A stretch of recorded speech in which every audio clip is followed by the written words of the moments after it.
Hi எல்லாருக்கும் வணக்கங்க. இன்றைக்கி நம்ம சேனலில் உருளைக்கிழங்கு குழம்பு எப்படி செய்கிறது தாங்க பார்க்க போகிறோம். அதுக்கு முன்னாடி நீங்கள் நம்மளோட சேனலை புதுசாக பார்க்குறீங்கன்னா ஜோதிஸ் லைஃப் ஸ்டைல் இன் கிச்சன் யூடியூப் சேனலை சப்ஸ்கிரைப் பண்ணிக்கோங்க.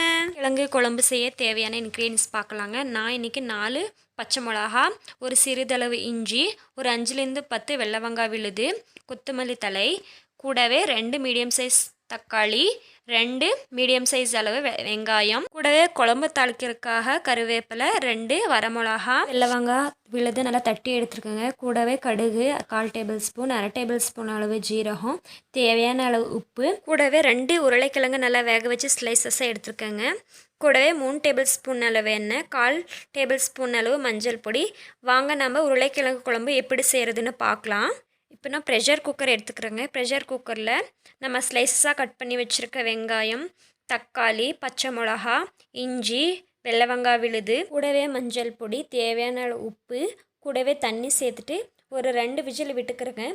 நீங்கள் பாத்திரத்தில் செய்யலாதான் இருந்தால் ஒரு 10 நிமிஷம் போல் நல்லா வேக வச்சுக்கோங்க. இப்போ நான் ப்ரெஷரில் போன பிறகு அந்த தண்ணி வேறு செப்ரேட்டாக, காய் வேறு செப்ரேட்டாக எடுத்துகிட்டு அந்த வேக வச்சுருக்க காய் மாத்திரம் நல்லா பேஸ்ட்டாக எடுத்துக்கிறேங்க. இந்த சைடு நம்ம தாளிக்கிறதுக்காக கடாயில் எண்ணெய் சேர்த்துட்டு எண்ணெய் காஞ்ச பிறகு கடுகு ஜீரகம் சேர்த்துக்கிறேங்க.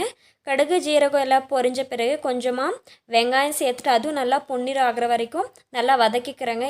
கருவேப்பிலை, தட்டி வச்சுருக்க வெள்ளை வெங்காயம் விழுது, 2 வரமிளகா 2 பீஸாக பண்ணிவிட்டு நல்லா சேர்த்துட்டு நல்லா இதுவும் எண்ணெயில் நல்லா பொரியிற மாதிரி நல்லா வதக்கிக்கலாங்க.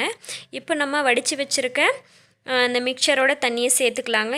கூடவே நம்ம பேஸ்ட் பண்ணி வச்சுருக்க அந்த மிக்சரையும் நல்லா சேர்த்துட்டு எல்லாம் நல்லா கலந்து விட்டுக்கலாங்க. இப்போ ஒரு 5 நிமிஷம் போல் நல்லா ஸ்டவ்வை மீடியம் ஃப்ளேமில் வச்சு நல்லா கொதிக்க விட்டுக்கலாங்க.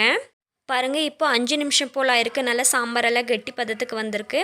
இப்போது இந்த டைமில் நாம் வேக வச்சு எடுத்து உருளைக்கிழங்கு ஸ்லைசஸை ஆட் பண்ணிவிட்டு அதுவும் நல்லா மிக்சர் பண்ணி விட்டுட்டு ஒரு 2 நிமிஷம் போல் கொதிக்க விட்டுக்கலாங்க. இப்போ பாருங்கள், ஒரு 2 நிமிஷம் போல் ஆயிருக்கு. இந்த டைமில் நம்ம உப்பு காரம் எல்லாம் கரெக்டாக இருக்கான்னு பார்த்துட்டு கொத்தமல்லி விழுத நல்லா தூவி விட்டுட்டு ஸ்டவ்வை ஆஃப் பண்ணிக்கலாம். இப்போ நம்ம உருளைக்கிழங்கு சாம்பார் ரெடி ஆயிடுச்சுங்க.